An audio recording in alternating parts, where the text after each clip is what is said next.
Hello friends, मेरा नाम है CSCSIP मिथुन जायसवाल। बेटा आज हम देखने वाले हैं चैप्टर नंबर 9 इंटरनेशनल ट्रेड का यूनिट नंबर 1। और मैं आपको गारंटी देता हूं, गारंटी मैं आपको ये 15 से 20 मिनट के अंदर पूरा चैप्टर करवा दूंगा और आपके एकदम कंसेप्ट में आ जाएगा। मैं इसको अपनी नोट्स में से करवाने वाला हूं, बहुत सिंप्लीफाइड, बहुत शॉर्ट, लेकिन एग्जाम के पॉइंट से बहुत ज्यादा आपको काम लगेगी। आप चाहो तो खुद भी अपने आप ये नोट्स देख के बना सकते हैं। तो चलो विदाउट वेस्टिंग चलते हैं हमारी स्क्रीन के ऊपर। तो चलो बेटा चैप्टर नंबर 9 यूनिट नंबर 1 शुरू करते हैं अभी। ओके, देख इसके अंदर वैसे तो क्या है, जो इजी टॉपिक है ना, इंटरनेशनल ट्रेड क्या होता है, उसके बेनिफिट और डिसबेनिफिट वो तो हमको मालूम है कि बेनिफिट क्या हो सकता है। उसके बेनिफिट होंगे कि भाई हमको ज्यादा से ज्यादा एक्सपोर्ट कर पाएंगे, हमारा रेवेन्यू बढ़ेगा प्रोडक्ट, और अगर हम इंपोर्ट करते हैं तो हमको नई नई टेक्नोलॉजी मिलेगी, वो सब। तो मैं बेनिफिट और डिसबेनिफिट में नहीं जा रहा हूँ, वो उसमें से क्वेश्चन भी बहुत कम पूछे जाते हैं। जो सबसे ज्यादा इंपॉर्टेंट है वो है इसकी थियरीज, और ये जो थियरी है ये आपके एग्जाम में से इसमें से क्वेश्चन आते हैं। तो चलो शुरू करते हैं इसकी थियरी। तो पहली थियरी क्या है, the important theory of international trade. पहली थियरी आती है द मर्केंटाइलिस्ट व्यू। तो यहाँ पे इंटरनेशनल ट्रेड को लेके मर्केंटाइलिस्ट का क्या व्यू था? मर्केंटाइलिस्ट का खाली एक ही व्यू था बेटा, जैसे भी करके क्या करना है हमको एक्सपोर्ट बढ़ाने का। उनका ये व्यू था कि एक्सपोर्ट बढ़ाओ, लेकिन अगर आप इंपोर्ट करोगे ना, इंपोर्ट, तो उसको क्या करो, उसको कम करो। और उसके लिए आप क्या करोगे, उसके लिए जितना हो सके उसके ऊपर टैरिफ इंक्रीज कर दो। अब अगर टैरिफ इंक्रीज कर दोगे तो क्या हो जाएगा, ऑटोमेटिक आपका इंपोर्ट कम हो जाएगा और आपका एक्सपोर्ट बढ़ेगा। यहाँ पे बेटा उनको मिलते थे यहाँ पे गोल्ड कॉइन। जब पहले के टाइम पे जब एक्सपोर्ट करते थे तो वहां पे गोल्ड कॉइन मिलते थे, तो कंट्री को फायदा होता था। कंट्री कलेक्ट करती थी प्रीशियस स्टोन, मतलब गोल्ड कॉइन वगैरह, जिससे कंट्री क्या चाहती थी कि ज्यादा से ज्यादा एक्सपोर्ट हो, कम से कम इंपोर्ट हो। और वो इंपोर्ट को कम करने के लिए क्या करती थी, टैरिफ को बढ़ा देती थी। तो मर्केंटाइल व्यूज के अंदर हमको क्या ध्यान रखना है, एक्सपोर्ट बढ़ाओ, इंपोर्ट कम करो, बस that's it. Okay, theory of absolute advantage. बेटा जी थियरी ऑफ एब्सोल्यूट एडवांटेज क्या बोलता है कि जिसके अंदर यहाँ पे बेटा, यहाँ पे ये कंसेप्ट किसने दिया है, एडम स्मिथ ने दिया है। आपको याद रखना है कि ये एडम स्मिथ ने दिया। और यहाँ पे हम कंसीडर करते हैं only only only two commodity and two country, दो कंट्री और दो प्रोडक्ट के बारे में ही हम डिस्कस करते हैं। और यहाँ पे हम वो कंट्री के अंदर क्या करेंगे, वो चीजों को एक्सपोर्ट करेंगे जिसमें मैं बेटर हूं, और वो चीज को इंपोर्ट करेंगे जिसमें सामने वाली बेटर है। बेटा बेटा बेटा जी यहाँ पे cost is the amount of labour require. बेटा यहाँ पे क्वेश्चन आप पूछा जाता है कि यहाँ पे हम सिर्फ और सिर्फ कॉस्ट मतलब क्या, कि भाई कितने घंटे लगते हैं इस काम को करने में। एक काम को करने में 5 घंटे लगते हैं, एक दूसरे काम को करने में 6 घंटे लगते हैं। मतलब मैं 5 घंटे में ज्यादा बेटर काम कर रहा हूँ। समझे कहने का मतलब क्या, कहने का मतलब यहाँ पे हम अर्स रिक्वायर के हिसाब से कंपैरिजन करते हैं। One country will produce what it is specialise in, जो वो खुद में स्पेशलाइज है उसको वो प्रोड्यूस करेगी, एंड बाय अनदर प्रोडक्ट, जो दूसरे में स्पेशलाइज है और दूसरे जिसमें नहीं है वो प्रोडक्ट को बाय करेगी। सर प्रैक्टिकल समझाओ ना, तो देखो चल आ जाओ प्रैक्टिकल समझाते हैं। यहाँ पे एब्सोल्यूट एडवांटेज के बारे में हम देखते हैं कि भाई एक यूनिट को प्रोड्यूस करने में कितने घंटे लग रहे हैं। क्या सॉरी, एक यूनिट को प्रोड्यूस इन एन आवर, मतलब क्या होता है, एक घंटे में कितने यूनिट प्रोड्यूस किए जाते हैं। क्या एक घंटे में कितने यूनिट प्रोड्यूस किए जाते हैं। तो कंट्री ए जो है एक घंटे में 10 यूनिट प्रोड्यूस करती है आयरन के और बी के, और कंट्री बी वहीं पे कितने यूनिट प्रोड्यूस करती है, 5 यूनिट प्रोड्यूस करती है आयरन के। स्टील की बात की जाए तो स्टील के अंदर कंट्री ए 3 यूनिट प्रोड्यूस करती है और कंट्री बी 7 यूनिट प्रोड्यूस करती है। अब कंट्री ए खुद को देखेगी, भाई देख कंट्री सुन मेरी बात, अगर हम आयरन प्रोडक्शन करने जाते हैं ना, मैं इसमें ज्यादा बेस्ट हूं क्योंकि मैं यहाँ पे 10 यूनिट प्रोड्यूस कर रहा हूं, और तू यहाँ पे सिर्फ कितने यूनिट प्रोड्यूस कर रहा है, 5। तो मैं क्या बनाऊंगा, मैं आयरन बनाऊंगा। कंट्री बोलती है ठीक है कोई बात नहीं, जो स्टील है स्टील के अंदर मैं बेस्ट हूं क्योंकि मैं 7 यूनिट प्रोड्यूस करता हूं, तो उसे 3 ही यूनिट प्रोड्यूस करता है 1 घंटे में। मतलब मैं क्या बनाऊंगा, स्टील बनाऊंगा और वो तेरे को बेचूंगा। तो आमने सामने क्या हो गया, ऐसे एब्सोल्यूट एडवांटेज देखा जाता है कि जिसके अंदर हम एब्सोल्यूट एडवांटेज है वो एक्सपोर्ट करेंगे, और जिसके हम अंदर एब्सोल्यूट एडवांटेज नहीं उस चीज को इंपोर्ट करेंगे। तो country A is good in producing iron, तो वो आयरन प्रोड्यूस करके एक्सपोर्ट करेगी, और बी प्रोड्यूसिंग क्या करेगी, स्टील, और उसको एक्सपोर्ट करेगी। ठीक है, तो ये क्या था, ये था हमारा एब्सोल्यूट एडवांटेज। किसने दिया, एडम स्मिथ। दो प्रोडक्ट, दो कंट्री, लेबर ओरिएंटेड, जिसमें बेस्ट हो उसको प्रोड्यूस करो, जिसमें नहीं है उसको इंपोर्ट करो। Okay, the theory of comparative advantage. अब ये थियरी ऑफ कंपेरेटिव एडवांटेज क्या बोलता है? सर सर सर ऐसा भी तो हो सकता है ना कि कोई एक कंट्री दोनों में ही बेस्ट है। मतलब क्या हुआ? मतलब कि जैसे देखो यहाँ पे कंट्री ए और कंट्री ए आयरन बनाती है 8 और बी कंट्री बनाती है 2, मतलब 1 घंटे में ये 8 यूनिट प्रोड्यूस करी और ये सिर्फ 2 ही प्रोड्यूस कर पाई।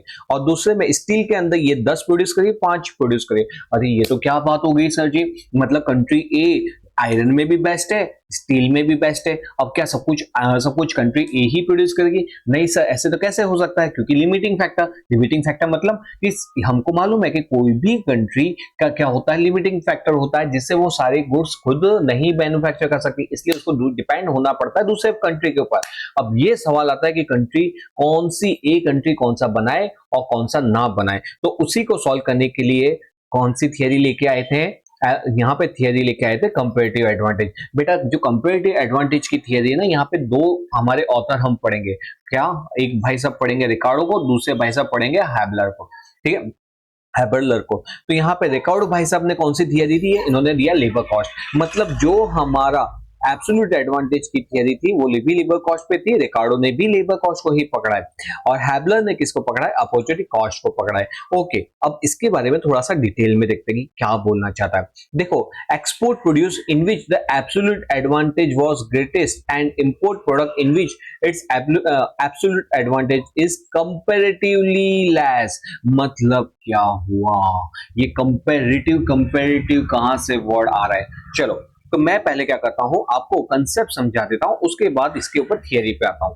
देखो, यहाँ पे कंट्री ए बोलती है कि भाई कंट्री बी सुन ले, क्योंकि मैं तुझसे स्टील में भी बेस्ट हूं, देख तू 2 बनाता है, मैं 8 बनाता हूं। मैं तुझसे आयरन में भी बेस्ट हूं, मैं तुझसे स्टील में भी बेस्ट हूं, क्योंकि तू 5 बनाता है, मैं 10 बनाता हूं। लेकिन क्या है कि मेरे पास इतना टाइम नहीं है कि मैं दोनों बना सकूं।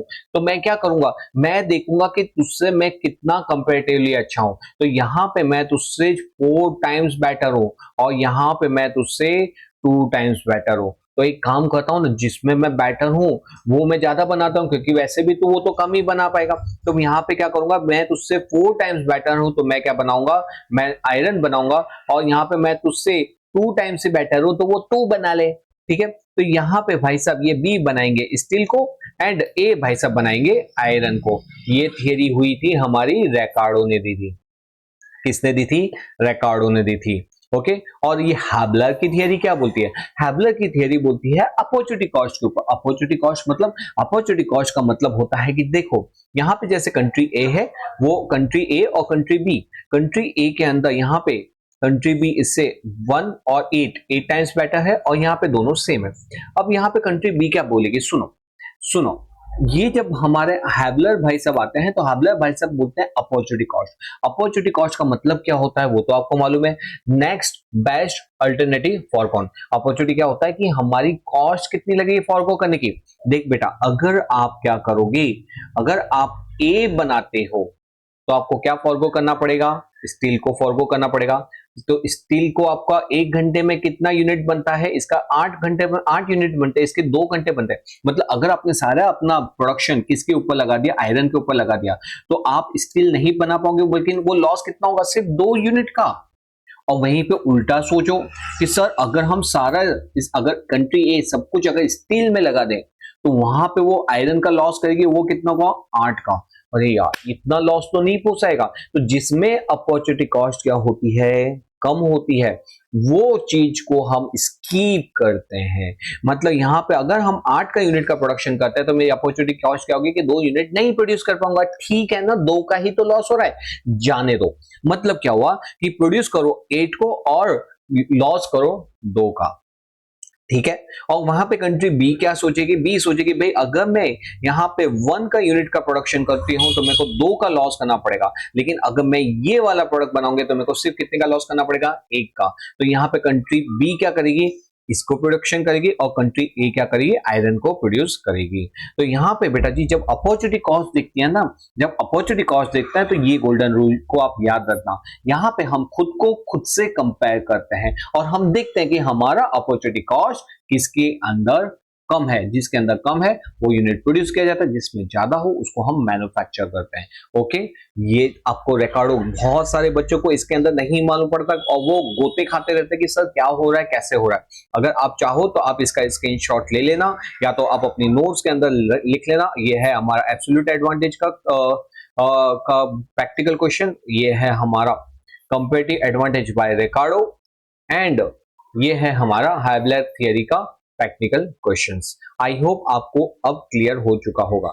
चलो अब मैं आपको कंसेप्ट समझा देता हूं ताकि आपको कंसेप्चुअली भी तैयार हो जाए। तो शुरू करते हैं हमारे कंसेप्ट। ओके, तो देखो हमारी थियरी, तो यहाँ पे बेसिकली कंपैरेटिव थियरी में हम रिकार्डो एंड हैबलर को पढ़ेंगे। ठीक है जी। एक्सपोर्ट करेंगे वो प्रोडक्ट को, देखो अगर यहाँ पे देखो आपको क्या ध्यान रखना है, जब हैबलर आएगा ना तो आपको क्या करना है, अपॉर्चुनिटी कॉस्ट जिसमें कम हो उस यूनिट का क्या किया जाएगा, प्रोडक्शन किया जाएगा। क्योंकि क्या है, मैं जिसके अंदर लॉस ज्यादा हो रहा है उसका थोड़ी छोड़ूंगा, जिसके अंदर मेरा लॉस कम होता है उसको मैं छोड़ दूंगा, और जिसमें मैं बेस्ट हो उसको प्रोड्यूस करूंगा। तो अपॉर्चुनिटी कॉस्ट जिसके अंदर कम होती है उस यूनिट का क्या किया जाता है, प्रोडक्शन किया जाता है। ओके, वापस से मैं बता दूं, आप अपॉर्चुनिटी कॉस्ट के अंदर अगर कंफ्यूजन हो रहे हो, अगर मैं यहाँ पे प्रोडक्शन करता हूँ 8 का तो मेरे को कितने का लॉस होगा, 2 का ही लॉस होगा। तो अपॉर्चुनिटी कॉस्ट क्या है, यहाँ पे कम है, तो किसका यूनिट का प्रोडक्शन करो, 8 का यूनिट का प्रोडक्शन करो। और अगर स्टील और आयरन के अंदर अगर आप स्टील प्रोडक्शन करोगे तो आपको कितना अपॉर्चुनिटी लॉस होगा, 8 का होगा। तो आप क्या करोगे, अपॉर्चुनिटी कॉस्ट 8 का लॉस है तो आप लॉस को इसको नहीं होने दोगे। समझ गए? ओके जी, ओके। तो देखो आ जाओ हमारे इस क्वेश्चन के ऊपर। तो हैबलर क्या बोला, और जिसका अपॉर्चुनिटी कम है उसको प्रोड्यूस करो। रिकार्डो क्या बोलता है, लेबर कॉस्ट। यहाँ पे क्या करो, cost consider only one factor. ठीक है, डेविड रिकार्डो ने क्या किया, लेबर कंसेप्ट के ऊपर फोकस करता है। यही इसके ऊपर एमसीक्यू आता है, बच्चे याद रखना, ये बच्चे कंफ्यूज होते हैं। अगर रिकार्डो आया तो लेबर कॉस्ट और हैबलर आया तो opportunity cost. David Ricardo labour cost के कंसेप्ट पे, produce the commodity in which the country is has a comparatively advantage. ऊपर वाले में एब्सोल्यूट था, इसमें कंपैरेटिव, एक कंट्री से दूसरी कंट्री में कितने टाइम्स बेटर है। ठीक है, तो it has a comparative advantage. Haberler ने क्या बोला, अपॉर्चुनिटी कॉस्ट देखो, producing goods which has a lower opportunity cost. तो बेटा अब आपको क्लियर हो चुका होगा, जब हम है ना, जब हम किसकी बात करेंगे, रिकार्डो की बात करेंगे, तो हम यहाँ पे एक कंट्री दूसरी कंट्री से ही कंपेयर करती है, और जितने टाइम्स बेटर है उसको प्रोड्यूस करो, जितने टाइम्स कम बेटर उसको क्या करो, इंपोर्ट कर लो, एक कंट्री दूसरे कंट्री से। और यहाँ पे अपॉर्चुनिटी कॉस्ट में खुद को खुद से कंपेयर करो। समझ गए? ओके जी। नेक्स्ट आती है हमारा ग्लोबलाइजेशन, सॉरी, नेक्स्ट आती है हमारी हेक्सर-ओलिन थियरी ऑफ ट्रेड। ये हेक्सर-ओलिन थियरी ऑफ ट्रेड क्या बोलती है, Heckscher-Olin theory of trade simple है, ये 2 फैक्टर पे बेस है, जिसके अंदर लेबर एंड कैपिटल आता है। क्या आता है, लेबर एंड कैपिटल। ये सिंपल ये बोलता है कि भाई अगर आपके पास लेबर ज्यादा है ना तो आप लेबर इंटेंसिव टेक्निक यूज करो और वो वाले प्रोडक्ट को एक्सपोर्ट करो। अगर आपके पास कैपिटल ज्यादा है, मतलब कैपिटल इंटेंसिव टेक्निक ज्यादा है, तो कैपिटल इंटेंसिव वाले प्रोडक्ट का मैन्युफैक्चर करो और उसको एक्सपोर्ट करो। तो हेक्सर-ओलिन किसके ऊपर, थियरी ऑफ ट्रेड, जो होता है labour and capital 2 factor model है। यहाँ पे फैक्टर एंडोमेंट भी बोलते हैं, जिसको क्या बोलते हैं, फैक्टर एंडोमेंट। तो एंडोमेंट थियरी ऑफ ट्रेड या तो मॉडर्न थियरी भी बोला जाता है। तो country will use the resources which has a abundance in supply, जो उसके पास अबंडेंस इन सप्लाई होगा। अगर लेबर सप्लाई ज्यादा है, लेबर यूज कर उसको एक्सपोर्ट कर। अगर कैपिटल ज्यादा है तो कैपिटल इंटेंसिव टेक्निक यूज कर और उस चीज को एक्सपोर्ट कर। और लास्ट आता है हमारा globalisation and new trade theory. अब ये ग्लोबलाइजेशन न्यू ट्रेड क्या थियरी बोलती है, पहले तो ये किसने दिया हुआ है, ये दिया हुआ है हमारे पॉल क्रूगमैन। किसने दिया है, पॉल क्रूगमैन ने दिया हुआ है ग्लोबलाइजेशन, या तो जिसको हम न्यू ट्रेड भी बोलते हैं। मतलब पॉल भाई आज आप बहुत न्यू से लग रहे हो, न्यू से मतलब न्यू थियरी पॉल भाई। ठीक है, याद रखने का तरीका, Paul new international trade theory. ठीक है, यहाँ पे क्या बोला है, आप जिसमें जो इंपोर्ट करना है वो इंपोर्ट करो और जो एक्सपोर्ट करना है एक्सपोर्ट करो। भले आप उसमें बेस्ट हो लेकिन फिर भी आप दूसरी चीज में वही चीज में इंपोर्ट भी कर सकते हैं। हम कार बनाते हैं तो भी हम कार का इंपोर्ट करते हैं। हम क्या, वो अगर दूसरी कंट्री कुछ बना रही है फिर भी वो दूसरी चीज का इंपोर्ट करती है। मतलब क्या हुआ कि now the country does not follow past theory such as absolute advantage या तो कंपैरेटिव एडवांटेज या तो हेक्सर ऑल इन मॉडल जिसके अंदर two capital and labour intensive वाला, हम यहाँ पे कहते हैं import and export happens even between two country rich और between two labour rich country. मतलब अगर कोई कंट्री कैपिटल के अंदर रिच है तो भी वहां पे दोनों में कैपिटल का सप्लाई हो रहा है, दोनों कंट्री लेबर में रिच है तो भी वहां पे लेबर का सप्लाई हो रहा है, मतलब लेबर इंटेंसिव प्रोडक्ट को परचेस सेल कर रहे हैं। इससे फायदा क्या होता है सर, जब हम ज्यादा एक्सपोर्ट करते हैं ना बेटा तो यहाँ पे हमारा इकोनॉमी ऑफ स्केल बढ़ता है। इकोनॉमी ऑफ स्केल मतलब प्रोडक्शन ज्यादा तो प्रोडक्शन कॉस्ट क्या हो जाएगी, ऑटोमेटिकली कम हो जाती है। तो प्रोडक्शन कॉस्ट कम होगी तो हमारा प्रॉफिट बढ़ जाता है। ओके, और अगर नेटवर्क इफेक्ट के हिसाब से देखें, किसके हिसाब से, नेटवर्क के हिसाब से, मतलब ये होता है बैंड वैगन इफेक्ट, मतलब नेटवर्क इफेक्ट या तो बैंड वैगन इफेक्ट। जैसे कि व्हाट्सएप जैसे ही दूसरे देशों में फेमस हुआ, हमने बोला कि भले हमारे पास यहाँ पे चैटिंग के लिए दूसरे मीडियम्स हैं लेकिन फिर भी हमने क्या किया, व्हाट्सएप को इंस्टॉल किया। हमारे यहाँ पे जैसे सोशल मीडिया हमारे यहाँ पे बहुत सारे होंगे, फिर भी हम फेसबुक को अडॉप्ट करते हैं। क्यों? क्योंकि वो नेटवर्क इफेक्ट जिसको हम बैंड वैगन इफेक्ट भी बोलते हैं, भेड़ चाल, मतलब अगर कोई दूसरी कंट्री में अगर कोई चीज प्रोडक्ट फेमस है तो हम उसको भी हमारे यहाँ पे क्या करते हैं, लाते हैं। भले हमारे यहाँ पे वो दूसरी है चीजें जिससे हम वो काम कर सकते हैं, लेकिन नहीं, हमारे यहाँ पे इंडियन मोबाइल बिक रहे हैं फिर भी हम क्या करते हैं, आईफोन का मोबाइल यहाँ पे लाके परचेस करते हैं। ओके, तो ये था हमारा कौन सा, globalisation and new international trade theory.